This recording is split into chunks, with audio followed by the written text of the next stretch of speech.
I'm busy. I'm real busy. So I gotta tell people like the President of the United States, Mandela, that I can't hang out with them because I got to go loot. Oh, hell no, I ain't jumping.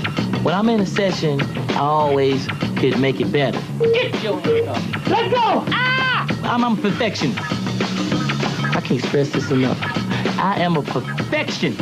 Take 55 is when Chris really shines. 55 is the one. I like pressure because it brings the best out of me. You got it? Let's go.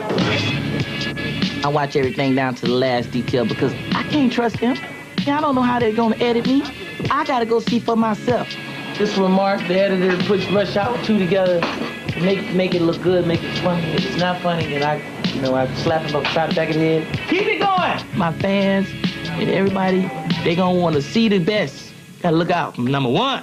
Who are some of the actors that you've worked with that it became a friendship that means a lot to you, or maybe it's a connection that you have with them that professionally you like? I think Chris Tucker. Yeah. Even though I don't like him in the beginning. Tell us about that part. First time I met him in William Morris' office, and he just keep talking. I just look at that guy. Why he keep talking? And and he's so fast. Mostly people like Brett Ratner and like my manager, Jackie. The movie is really good for you. I understand, And Chris Tucker, how they can do that?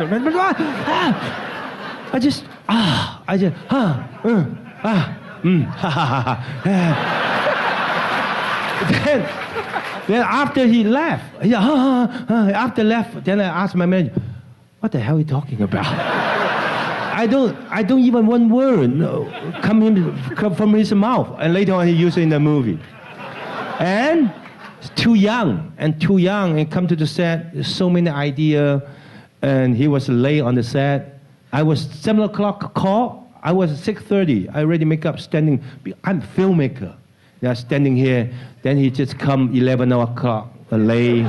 Yeah, late.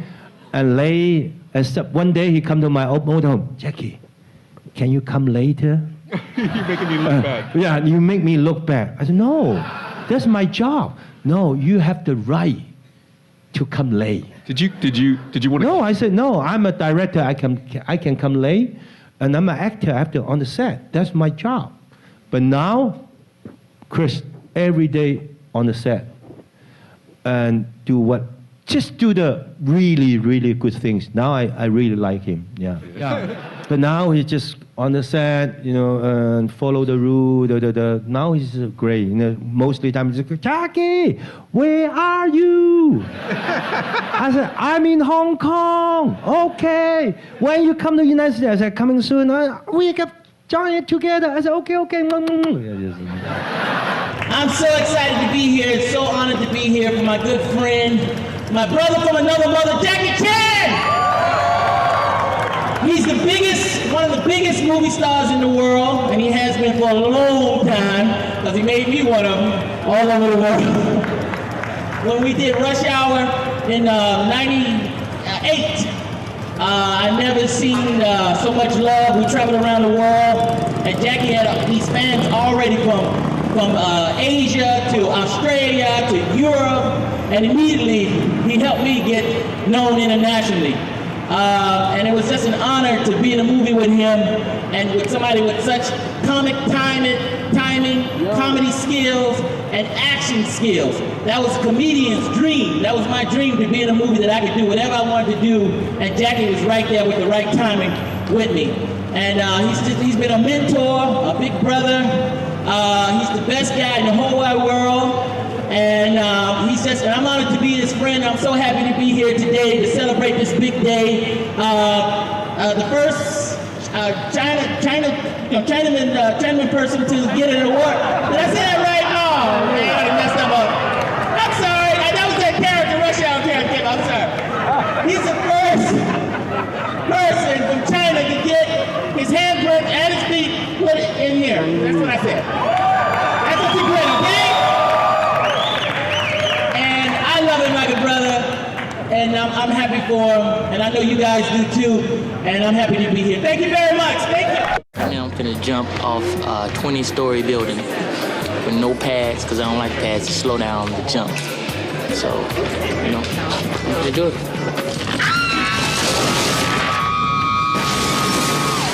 It was surprising. Every day it was something different, and it was real fun. I'm glad he did it that way, because, you know, you had to always, you get up in the morning, you know, you don't know what to expect.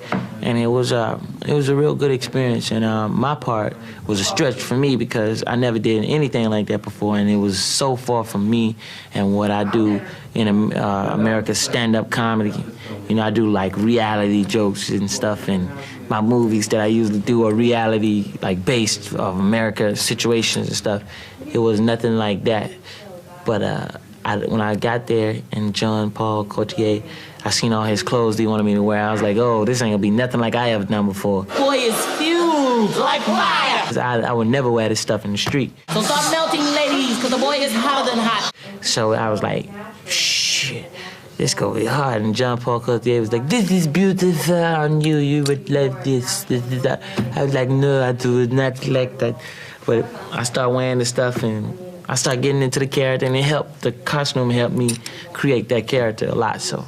When did you know that you wanted to be a comedian?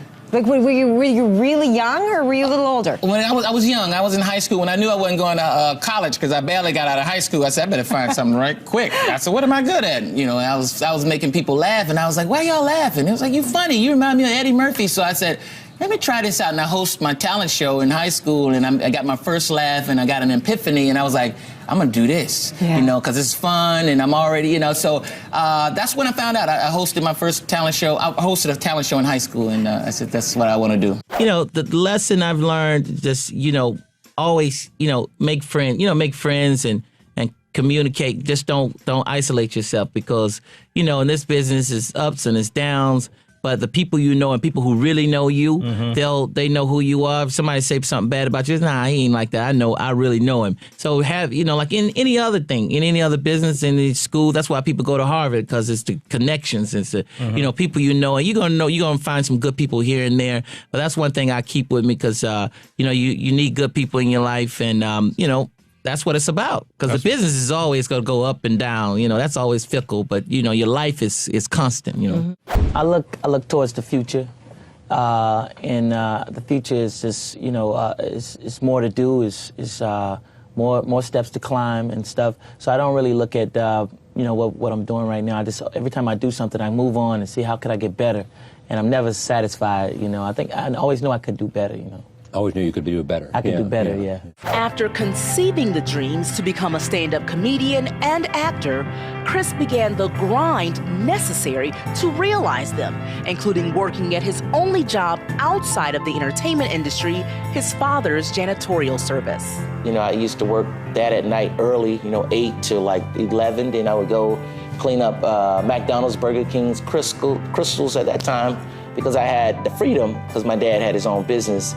And he taught me a lot. He taught me how to be a businessman. He taught me how to, you know, work hard work. And I put that into my stand-up career and my acting career. What advice would you give people based on your own experience about how to manage the money? Oh, man. You know what? Invest in yourself. That's the number one thing. Don't go invest in stuff you don't know about, because 9 times out of 10, you're probably going to lose it, or you're going to get scammed out of it, because whoever you invested with, they know more about it than you, and they're gonna say, well, let me just take this if you don't know what he's doing. So invest in yourself, you know, and try to own as much as you can, and save your money. But and by saving it, it's investing in yourself. If whatever it's equipment or keeping yourself healthy or whatever, because you know, the longer you stay in whatever business you're in, the more likely you're gonna keep making money. You're gonna keep being relevant. I have a good partner who started out as my manager. Now we're partners, and I say that to him because I say, you know, I learned a little bit over the 3 years that I didn't do movies. I learned I learned more about business, about the business, how it works, and about movies and everything. So I think it's appropriate to say we're partners, because he does some of the business side and I do the the acting side. His name's Tracy Kramer. Right. But that definitely far as business, you know, I think he sees the same vision that I have and where I want to go. And it's, talk about that vision. well, it's a vision of doing something different and not doing what's already been done. Because I always think, I'm trying to evolve as a person and also as an actor and do great movies. I think it's a lot of good stories that haven't been told yet. I think it's a lot of, a movie should be, and Harry Belafonte told me this, and I never forget it. He told me movies should be how life is. I mean, how life should be, not how life is. Yeah. You know, so, I always remember that because, life should be perfect. It should be good. But it's not, and so... Yes. That's you. I can't believe this. I cannot believe this. This happened to be in the movies. See who it is, and we'll see if we want to talk to them. Yeah, maybe somebody we met. Hello? Hey, Tracy, I just finished talking about you. I'm on Charlie Rose. Okay, hold on. Charlie Rose want to talk to you. Tracy, this is Charlie Rose. Now, I just asked him who was responsible for success. We didn't know you were calling here, obviously. Where are you? In Los Angeles? Didn't you know he was taping this show? You did. And you know what to expect on this show? You think Chris can handle it? Now, let me just ask you this. He comes here to do the show, and so I said to him, we talked about this remarkable success, and I said to him, is anybody else responsible for your success? And he said, not one single soul. He said, I got this manager who I made a partner, and I'm not sure that was a good idea. Do I have the right guy? So all that stuff I was just dreaming about, like, this is the possibilities that can happen if I move to California or, because I was working really hard here, and a lot of comedians come down from LA and say, man, you need to go to California because you're pretty good. I was getting a lot of good advice and a lot of people who was really rooting for me. Yeah, just went and did it, but I had a dream, and that dream gave me, confidence to keep going. The power of believing and dreaming is real, because that's all I did was dream and believe, and that these things could happen, and it made me feel good, and that's true wealth. If you believe and you're doing something, you have a goal, you have a dream to get somewhere, it makes you feel good.